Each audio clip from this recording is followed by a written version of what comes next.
H కాశ్మిని. నేను second class చదువుతున్నాను.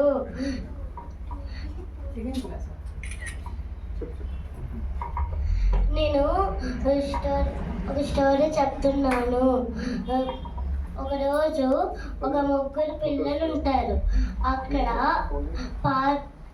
పార్క్లో ఆడుకుంటారు. అప్పుడు ఇంకో 4 ఫ్రెండ్స్ చాలామంది ఉన్నారు.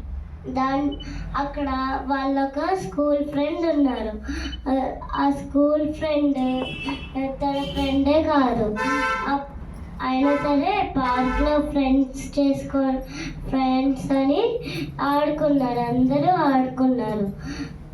అప్పుడు ఆ ముగ్గురు పిల్లలు ఆడుకునేటప్పుడు కింద పడితే ఆ స్కూల్ పిల్లోడు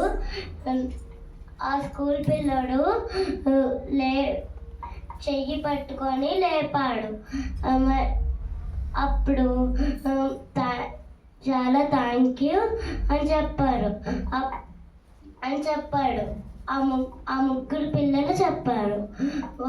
అప్పుడు ఏం పర్లేదులే, నేను నీ ఫ్రెండ్ కదా, మనం స్కూల్లో కూడా మాట్లాడుకుందాము, పర్లేదు, ఇట్స్ ఓకే అని చెప్పారు. Thank you.